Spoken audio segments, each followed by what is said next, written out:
Welcome to issue number 1 of The Front Row. My name is Ella Emmerich and I'll be your host and editor. Every single Friday, consider this your highly curated front row pass to this week in fashion. We are skipping the surface level noise to dissect the culture, the styling formulas, and all the business that goes behind the industry. Each week, we're running through the ultimate editorial lineup. This includes The Drop, On Trend, Behind the Label, Beauty Desk, and On the Radar. And we have a massive debut issue to unpack. So as always, your seat is saved and let's get into it.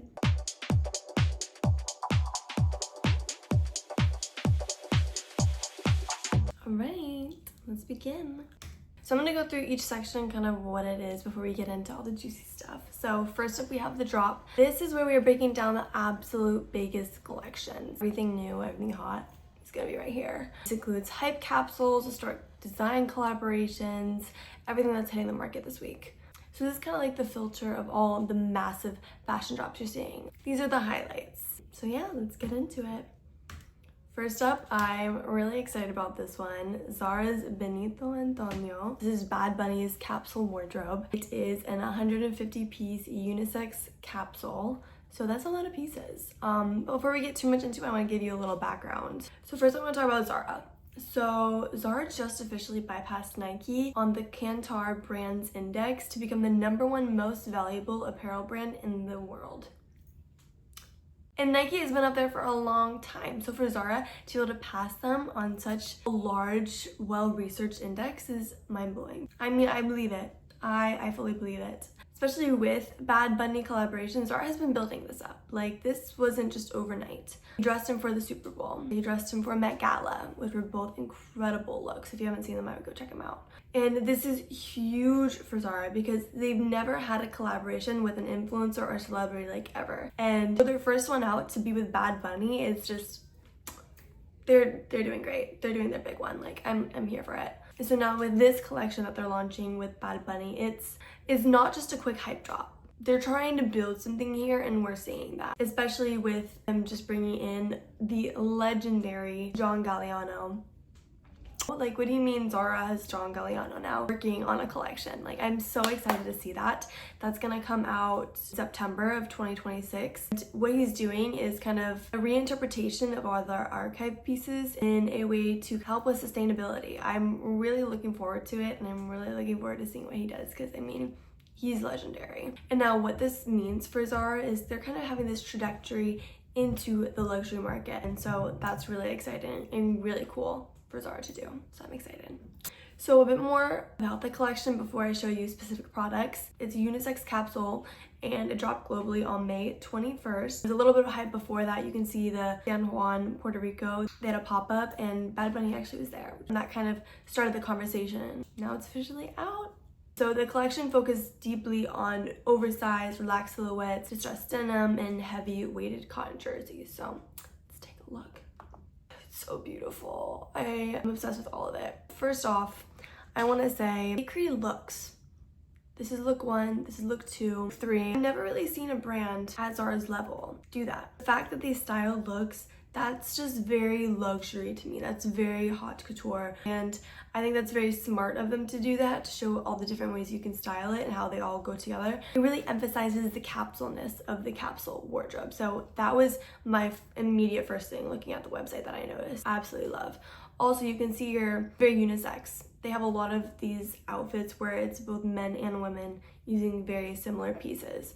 So for the women, that means it's going to be very boxy, oversized. The suit can be worn for both men and women and it still looks very classy and very chic. I'm also really loving the blazers, like really sharp and really clean. And their hats, the hats are so cute. I want a hat. And they all say Benito Antonio and then Nueva York. For the sweatshirt, I really like the sweatshirt as well.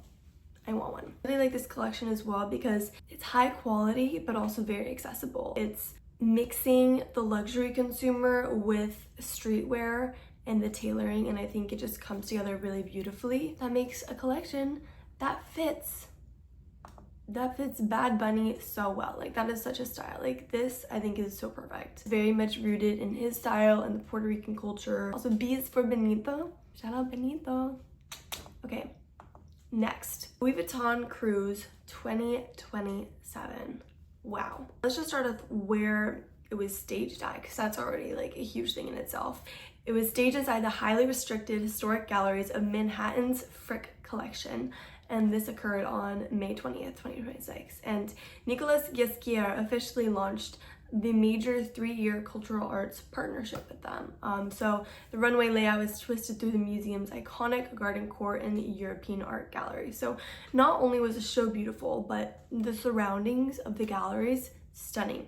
And I do believe this is the first time the galleries have ever hosted a fashion show, so that's already quite a significant event. The collection masterfully captures the ultimate New York duality by clashing the Gilded Age opulence with the gritty 80s downtown pop art culture. The beautiful crowning jewel of the show is an official archive collaboration featuring pop artist Keith Haring's iconic graffiti scribbles and artwork, which was stitched into leather outerwear and structured separate. So let's get a little closer look. So I want to draw your eyes specifically to the closing look of the show. This is right here. It features a very exaggerated structure, peplum top, and Nicolas really wanted to symbolize that New York duality of the silhouette that feels very regal, but being styled with casual, athletic, inspired sneakers. Take a look at the sneakers. They all have this like same shape, same form. You wouldn't think that's a sneaker. It looks like a boot. And I just really found it fascinating how there are so many different variations of this sneaker. So definitely take a look closer online. So you see more of those designs here in the leather. I think that's just so beautiful, and his artwork just brings so much light and love, and I think that's really a beautiful part of the collection. And this kind of is a masterclass in cultural prestige positioning. So not only is Louis Vuitton, but also they're having their event in the galleries, which is an art itself. So it's kind of positioning the brand as even more of an art piece as it already is, and just maintaining that image that this is art. It belongs with art. And yeah, I find that really beautiful. Next. Okay, the Jungkook times Calvin Klein. Beautiful, beautiful, beautiful. It's already sold out everywhere. So I wanted to get some pieces, but it's already sold out. It was dropped on May 19th, 2026, and it was a very highly anticipated limited capsule. It achieved an immediate global sellout within minutes of going live online. And this is BTS star Jungkook, and this is his very first co-designed collection with Calvin Klein. It's titled Rider Black. Collection moves completely away from standard safe basic blue denim and leans heavily into a sharp, rebellious, like 1990s biker motorcycle attitude, which I find incredibly cool. And I feel like it's very Calvin, but also very Jungkook. Like, I think they go well together, and it's kind of like an extension of Calvin Klein. What's really cool about this capsule is that it was explicitly engineered to drive a massive genderless luxury shopping wave. When you look at their website and their products, a lot of it is unisex. I mean, there's still a men's section, still a women's section in the unisex, but you find both even men's and women's, yeah, obviously in the unisex.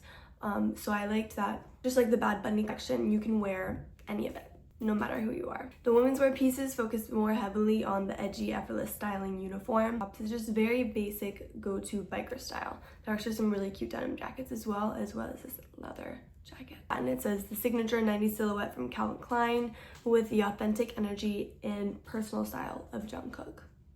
Beautiful, love it. Next, Balenciaga and Manolo Blahnik. I love it. Love, love, love, love, love. So they have the kitten and they have the pump. Both are beautiful. The only colors I didn't feature here were the yellow, and they also had a nice pink, but in like this satiny kind of fabric, and they're stunning. So this launched on May 19th, and it's a historic collaboration as a core pillar of Balenciaga's ultra premium body and being collection. The partnership completely reimagined 3 archival silk satin Manolo Blahnik heel silhouette. The insoles on the shoes are aligned in Balenciaga's signature gray leather, and the defining element is the off-balance hand-embroidered crystal leaf motif, which is actually inspired by the 1960s archival Balenciaga jewelry. It's stunning. I want them all. This is definitely the it shoe of the season. And what I think is really interesting too is not only do these shoes appear very formal evening wear, they're being paired with these technical stirrup leggings and oversized sports hoodies and all this raw hem outerwear. And I think that's just a beautiful juxtaposition and a good collaboration of those two brands. It feels very Balenciaga with the Manolo Blahnik flair. Okay, next, Chanel. We all saw this runway. I mean, I definitely did. They took over the subways and that was the runway. I mean, this girl was all over my feed. She was actually scouted in the subway and then in the runway, in the subway. So this was Matthew Blazy's highly anticipated collection and officially landed in global flagships 2 days ago on May 27th. A little bit about it. It's an effortless blend of French hot savoir with the high contrast gritty energy of New York downtown street culture. So what I think is really smart of Blazy to do with this collection is he is keeping the ultra wealthy haute couture collector happy. They're eating this up. But he's also winning over the Gen Z and millennials with the storytelling. And by scouting local New York talent and staging the show in a public subway transit, Chanel kind of is stripping the stiffiness out of the heritage luxury and making it much more appealing to the Gen Z and millennial consumers, more relevant to the modern woman herself. Okay, next we're moving to the on trend. And this is kind of cutting through all that digital noise we talked about earlier and really finding the real data-driven behavioral shifts and track the seasonal ins and outs and everything you need to know. First up, the jelly shoe. At first, I was not very happy to see the jelly shoe revival. I remember wearing them when I was little and I don't know, they just weren't the comfiest, but I'm sure they've gotten way better at their craft now that it's been like, I don't know, like 15 years. Red jelly shoe searches have exploded by a massive 349% on Pinterest. That's huge. I don't have any red jelly shoe ones pictured here because I thought all of these were actually so cute, so I want to highlight them instead. This is undisputedly the successor to the Alaya Mesh Flat that completely dominated our feeds last year. And there are a lot of high-end luxury iterations with Jimmy Choo, Gucci, Tory Burch, Coach, Chloe. I mean, even the Dolce Vita ones are absolutely stunning. I actually just listened to a podcast from Tory Burch today. Love her. I really like how she's grown her brand and everything she does about women in business. And I loved her campaign for these with Alex Consani. All those reels have been popping up on my feed, all those TikToks. And I mean, Alex Consani is just, she's a gem. She's a gem and I love her. So if you haven't seen that, check out Tory Burch because love her and love Alex Consani. Anyway, this shoe is totally proving to be a highly editorial movement and is acting quickly as the ultimate anti-quiet luxury shoe of the season. So consumers are kind of getting bored with all the mutedness they've been seeing, and with the return of the jelly, it's very much of a nostalgic childhood comfort blended with the high fashion irony. If you told me like 5 years ago that like Jimmy Choo would be making jelly shoes, I wouldn't believe you. All the Chloe ones are actually super cute too. I really want them. Next is Capri. Capri pants have spiked 527% in search volume on Pinterest. So even bigger than the jelly shoes. And most brands that I've been seeing online have at least one pair of Capris on their website. We're also seeing it in the luxury markets. Like Versace has some really cute ones.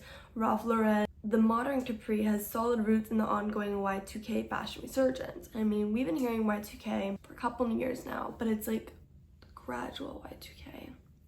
I'm really liking it. One thing to note too is the shoe choice here is everything. To prevent the cropped hem from visually shortening the leg, I recommend styling them with a pointed kitten heel.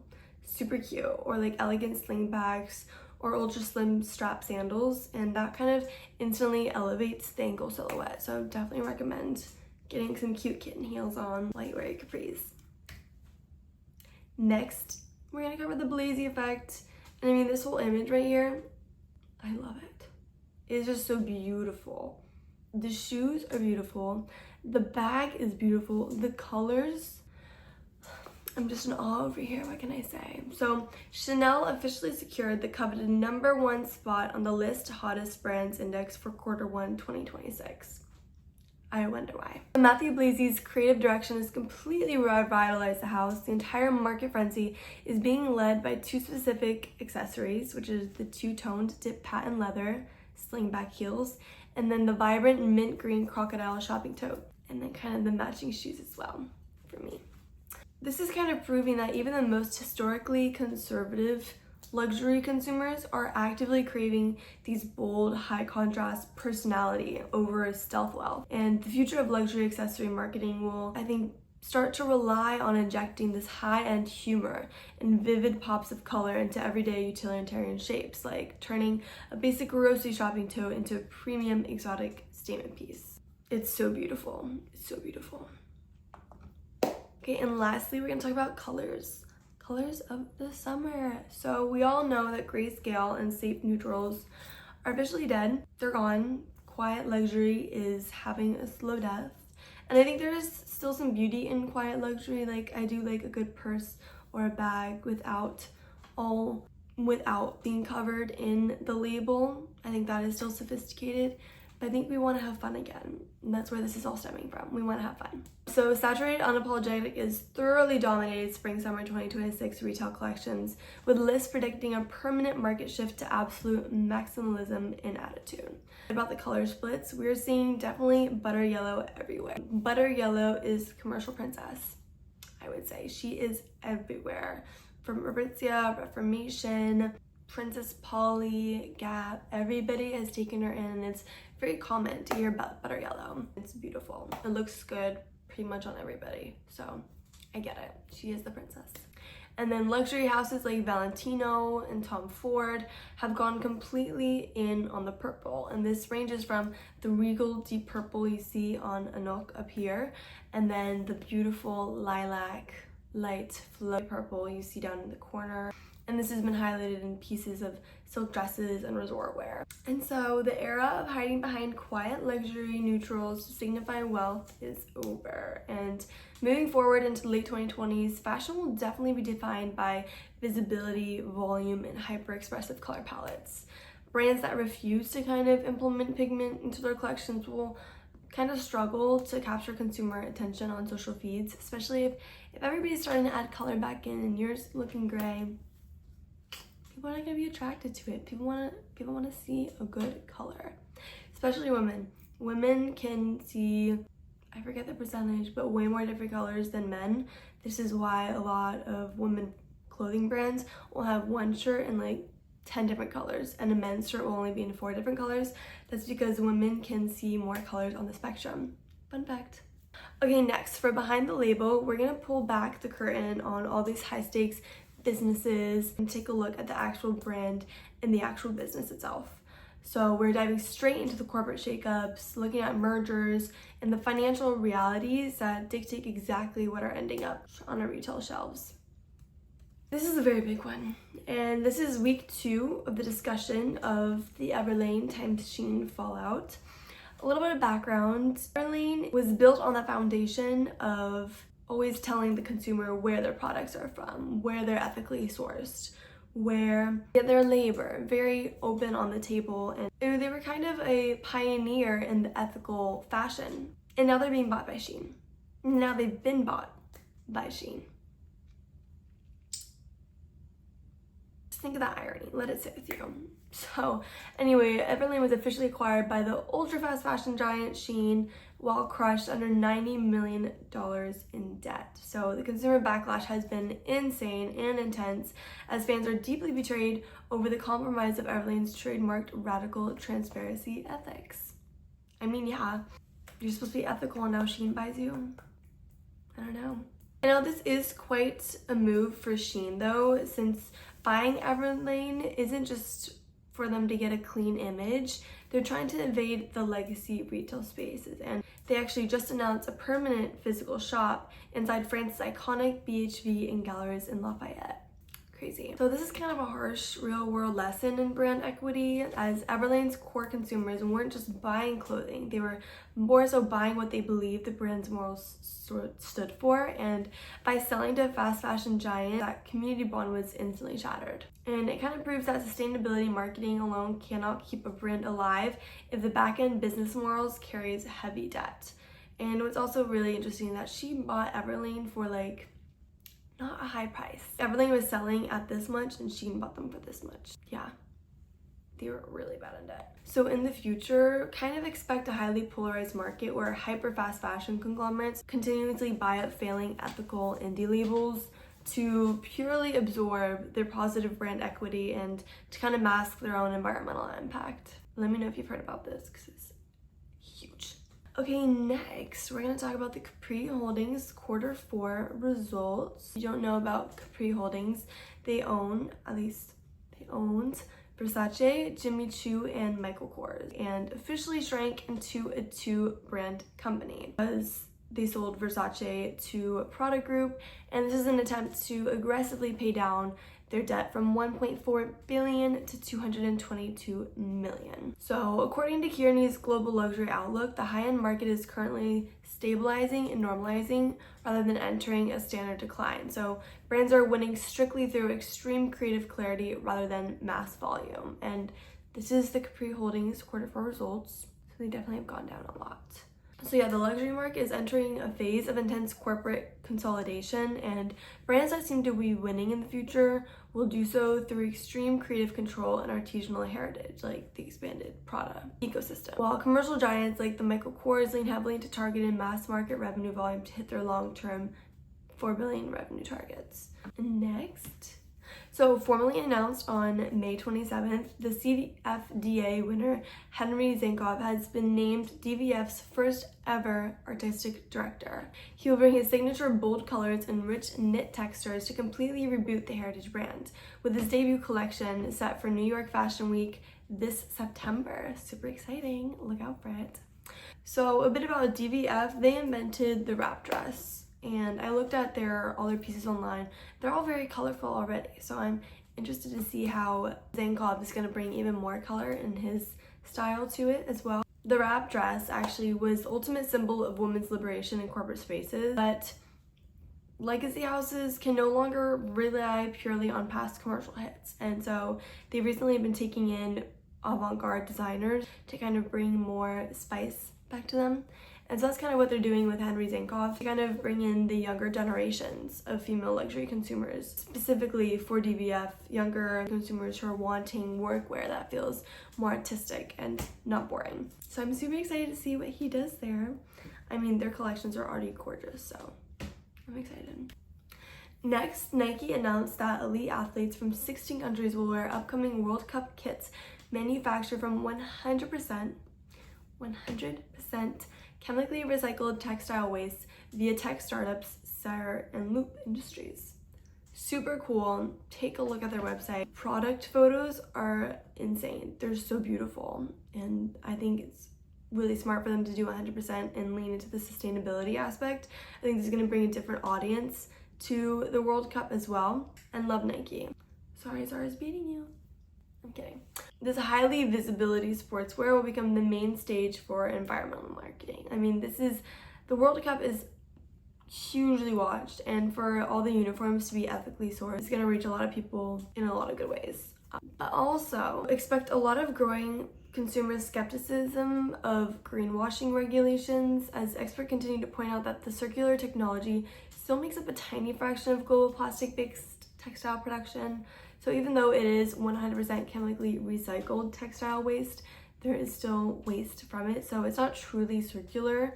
And to be truly circular requires a complete restructuring of manufacturing. It's my one thing to say about Nike, but besides that, I think it's a really cool campaign and the pieces are really well designed. Okay, next we have Beauty Desk. This is kind of where we're covering everything beauty-wise. All the big stories, all the big names, all the big mergers, all the big launches, all right here.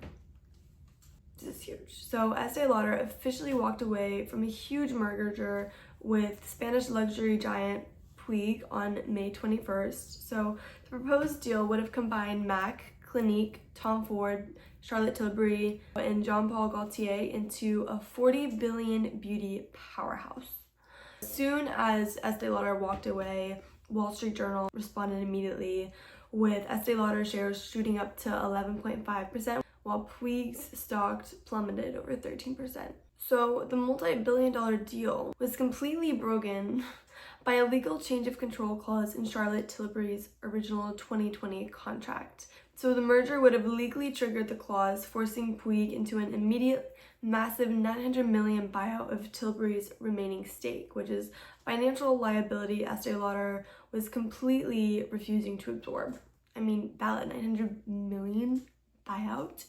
I don't blame Estee. So this is the ultimate proof of modern founder power. It shows that superstar brand equity gives female founders the legal and financial leverage to alter the landscape of global beauty consolidation. And Charlotte Tilbury holds the undisputed #1 prestige makeup ranking in the UK and #3 in the US.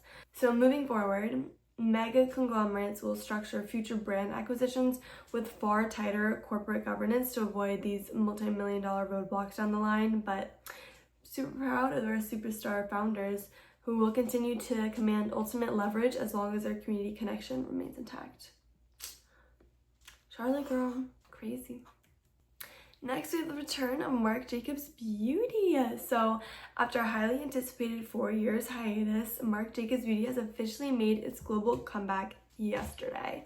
So on May 28th, launching live on marcjacobs.com, they developed a premium partnership with Kook, and it's a 72-piece collection and priced as an accessible luxury plate between $26 and $42.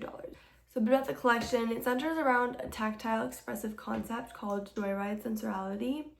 So it kind of ditches the sleek black packaging of the past, and the new products feature soft touch matte and metallic balloon shapes designed by Marc Jacobs himself. And they're all paired with playful product names like Heart on Lipstick. So what Kook is doing is strategically launching this premium cosmetics line right as minimalistic beauty brands face a major consumer spending slowdown. They're totally entering the maximalist space. So the future of prestige beauty is explicitly moving away from invisible makeup towards expressive, high pigment, fashion-led drama. The modern women are getting tired of the clean girl aesthetic, although it's still well respected, and they want makeup that feels more bold. Like, take a look at Zara Larson. Love her makeup. She's really been inspiring everybody to bring back the fun makeup. We want the fun makeup. We want the fun makeup. Super excited. Take a look. I think it's really cute too. The packaging of the stars. Good job, Marc. Okay, finally we're closing out with On the Radar, which is my personal favorite because this is where I pick out 3 brands that I've kind of discovered recently, and either whether you might know them, you might not know them, either way, I hope I introduce you to some new brands. So yeah, these are the brands I'm completely obsessing over this week. So first up we have Suzmi's. I have been following their Instagram for a year now. I fell in love with their pieces when I was in Spain. They're just super cool pieces. I haven't seen a lot of pieces like this in a while. They had a lot of reversible tops. I unfortunately think they no longer make them, but I hope they bring back reversible again. But their jewelry is also super cool. They have a lot of trendy pieces, but also some that are a little bit different that you wouldn't just normally see. I think that's really beautiful. They are now doing bags. I love this bag. And then just all of their pieces just really go well, and they just give effortless cool. So some of them are very casual and some of them can be dressed up, and I think they're just the perfect mix of summer fun. Summer fun. And their logo, I love their logo colors. Like, they're embracing that fun style of fashion. Next, we have Esther May, which I recently discovered. What I like about Esther May is that, yes, it's more basic colors. It's the nudes, but I like that. I like the nudes. We still need some good basics. These shorts I think are adorable. They're super cute, perfect low rise. And then the see-through tank, it's not just a plain white tank top. It has a little something more to it. And then even this top down here, I think is just stunning for going out looks. They're all more simple colors, but the designs themselves don't need all that color. Like, they're just beautiful in itself. So that's been something else I've been loving. And then last, I'm sure if you're in a sorority, you've definitely seen all of these for formals. The dresses are to die for. You have a wedding to go to, you have a nice formal event coming up, you have formal coming up, go here. Like, the dresses are gorgeous, the silhouettes are gorgeous, they're all just so flattering and done tastefully where it's not too trendy, but it's also with the trends as well. So they're called Ansegria. Check out their Instagram. I have been loving everything on all 3 of these brands. I want every piece of it. So yeah, that's it for everything. And that's a wrap on issue number 1 of the front row. Wow, guys. We covered way so much. We covered everything from runway shakeups to brand strategy shifts, and this summer can only get better. So I'm excited to see where it takes us. I mean, we had so many fun things to unpack, and I want to know your thoughts. Like, are you guys gonna hop on the Jelly 2 trend? Like, some of those were actually so cute, I want them now. And what do we think about the new Marc Jacobs Beauty product lines? So leave your hot takes in the comments, drop a like, and follow so you never miss a new issue. Once again, I'm Ella Emmerich, your host and editor, and I hope to be seeing you next Friday. Until then, your seat is saved.